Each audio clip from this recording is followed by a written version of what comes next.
Hi, welcome to the Keys History Discovery Center. Hopefully the sound is working this time. I'm Brad Bertelli, the curator here at the facility. We are located on the grounds of the Islander Resort, and we are happy to be welcoming people back to visit this great museum and where people come and see some of these great exhibits that we've been talking about for the last 14 weeks or something like that. So today we're going to talk about the exhibit behind me, which explores Henry Flagler and the building of the Oversea Railroad. Now, prior to Henry Flagler coming to the island chain, this was really the only way all right, you got sound, great, you got sound. The only way to move between the island, between the communities, to get coffee, to get mail, to get those things, those staples that you needed for everyday living, flour, sugar, was to get on a boat and to sail and travel by boat to either Key West or to Miami or some of the communities north of the island chain.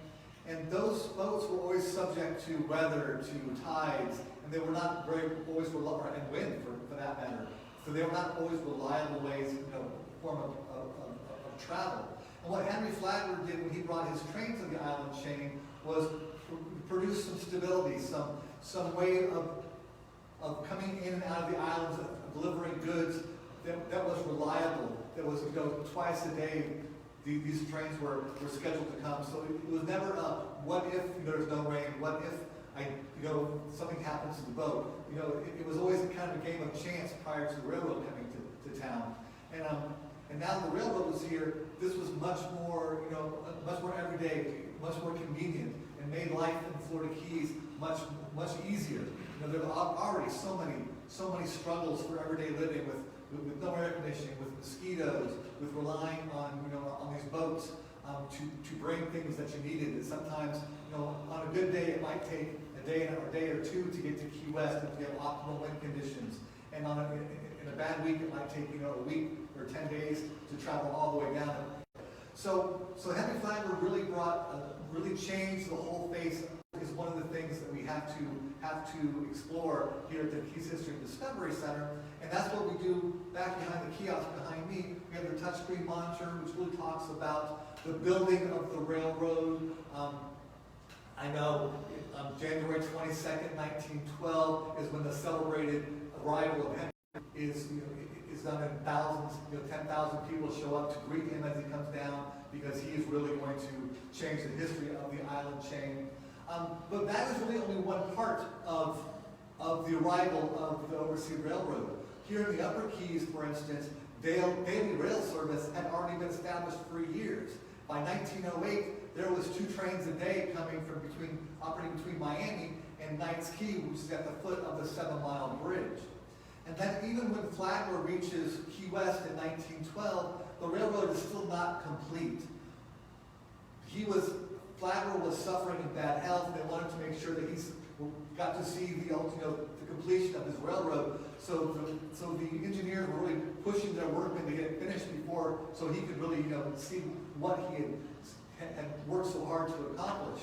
So in 1912, that version of the railroad was using some temporary wooden bridges.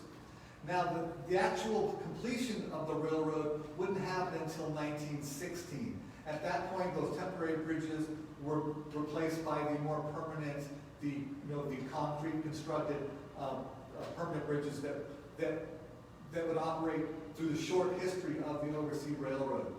Now, Flagler's dream, they call it Flagler's folly because they said it could never be done.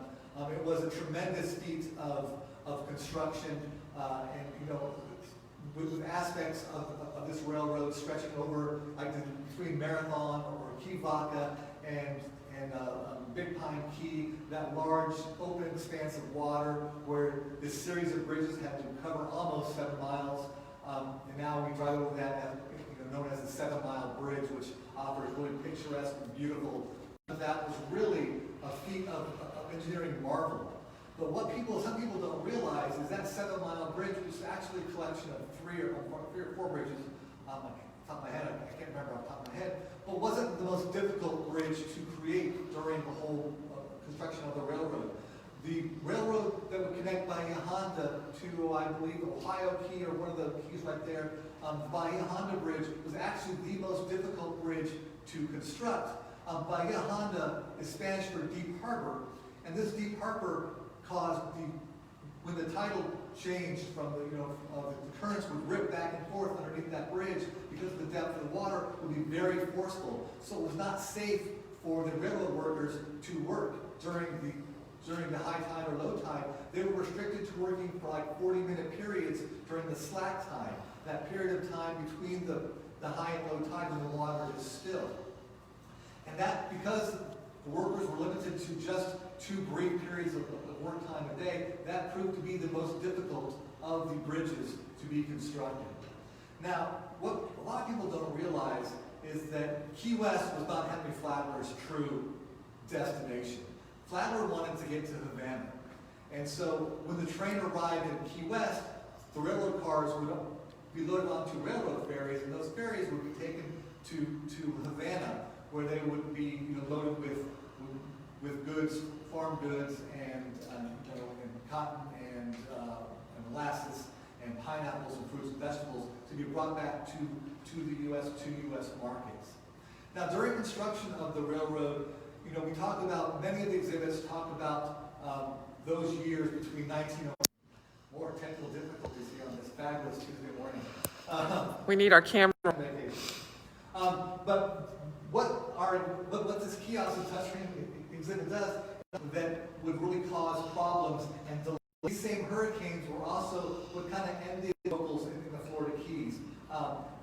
When a hurricane comes, a storm surge pushes all this salt water ruins the ground, and after a hurricane, you'll see that all the grass, the trees are stripped clean from their green leaves.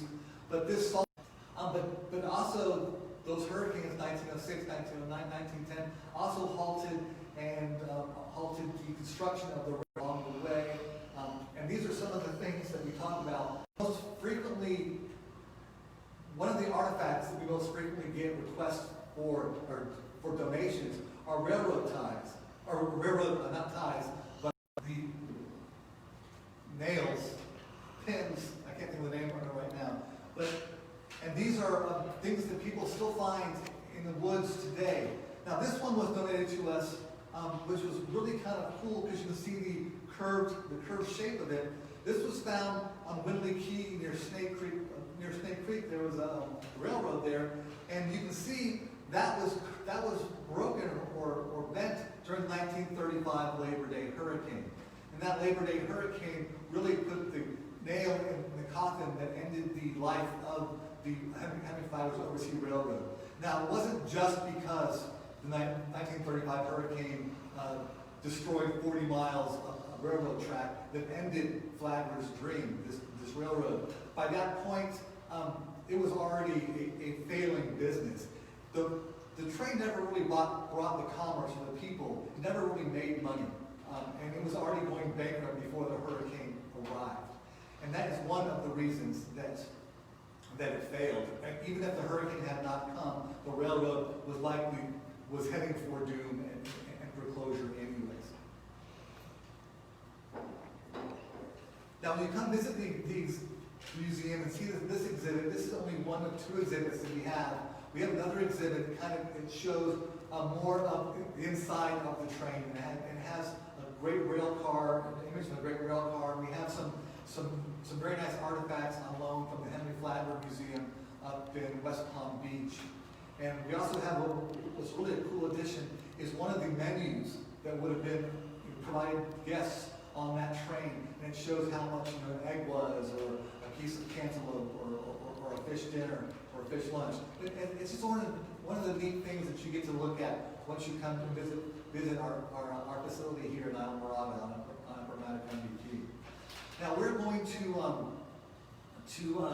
end today on with that basically, and we're not going to be back Friday. We're going to our field trip Fridays. We're going to take a hiatus.